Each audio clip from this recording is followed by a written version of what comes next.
mobile နဲ့စီရင်ခံစားနေပတ်သက်ရေးကြည့်ရှုမှုဆိုတာက report ကိုနှိပ်ပါ dashboard report ကိုနှိပ်ပါ dashboard report နဲ့သက်ဆိုင်ရာခေါင်းစဉ်အလိုက်ရရှိသည့်ငွေကြေးပမာဏစုစုပေါင်းကိုကြည့်ရှုနိုင်ပါသည် day rate သတ်မှတ်ရေးကြည့်ရှုမှုဆိုတာကလည်း day rate ကိုနှိပ်၍ကြည့်ရှုပေးနိုင်ပါသည် location သတ်မှတ်ရေးကြည့်ရှုမှုဆိုတာကလည်း location သတ်မှတ်၍ကြည့်ရှုနိုင်ပါသည် payment due report တွင်အကျွေးပေးရမည်ဝယ်သူများနှင့်အကျွေးပေးရမည်ကုန်တင်သူများစာရင်းကိုကြည့်ရှုနိုင်ပါသည် stock alert report တွင်အရေးအတွက်လျော်နည်းနေသည့်ကုန်ပစ္စည်းစာရင်းများကိုကြည့်ရှုနိုင်ပါသည် report တွင် result report ဆိုသည်မှာတစ်နေ့တာအယောင်စာရင်းများကိုကြည့်ရှုနိုင်ပါသည် product quantity sale report တွင်တစ်နေ့တာရောင်းရသောကုန်ပစ္စည်းအရေးအတွက်နှင့်ရရှိသည့်ငွေကြေးပမာဏကိုကြည့်ရှုနိုင်ပါသည် profit and loss report ဆိုသည်မှာအရှုံးအမြတ် report ကိုဆိုလိုပါသည်အရှုံးအမြတ် report တွင် summary တွင်အကျဉ်းချုပ်အချက်အလက်များကိုကြည့်ရှုနိုင်ပါသည် detail တွင်ရရှိ product များမှရရှိသောအမြတ်ငွေစုစုပေါင်းကိုတစ်ခုချင်းစီအလိုက်အသေးစိတ်ကြည့်ရှုနိုင်ပါသည် purchase and sale report တွင်အဝယ်စာရင်းများနှင့်အရောင်းစာရင်းများကိုကြည့်ရှုနိုင်ပါသည် tax report တွင်အခွန် report များကိုကြည့်ရှုနိုင်ပါသည်နေရာတွင် input tax output tax expense tax ၍နှစ်သက်ရာကိုရွေးချယ်၍ကြည့်ရှုပေးနိုင်ပါသည် customer and supplier report တွင်ဝယ်သူနှင့်ရောင်းသူများနှင့်ပတ်သက်၍အချက်အလက်များကိုကြည့်ရှုနိုင်ပါသည်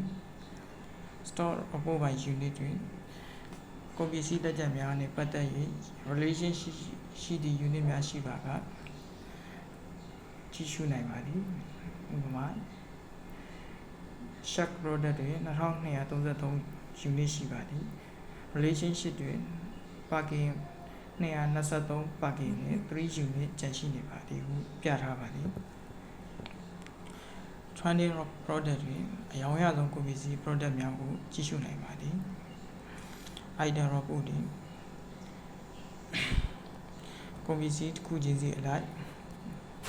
item တစ်ခုချင်းစီအလိုက်ကြည့်ရှုနိုင်ပါသည်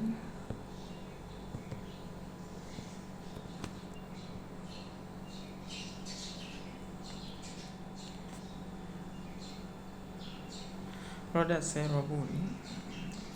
အရောင်းကုန်ပစ္စည်းရောင်းချမှုနှင့်ပတ်သက်၍ကြည့်ရှုနိုင်ပါသည်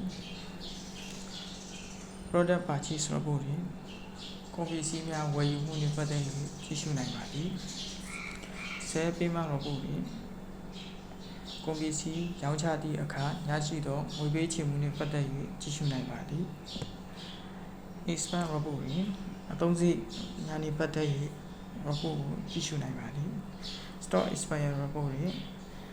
လက်ကျန်ကုန်ပစ္စည်းများနှင့်ပတ်သက်၍သက်တမ်းကုန်ဆုံးမည့်ကုန်ပစ္စည်းများနှင့်သက်တမ်းကုန်ဆုံးမည့်ကုန်ပစ္စည်းများနှင့်မိသည့်ရက်တွင်ကုန်ပစ္စည်းများက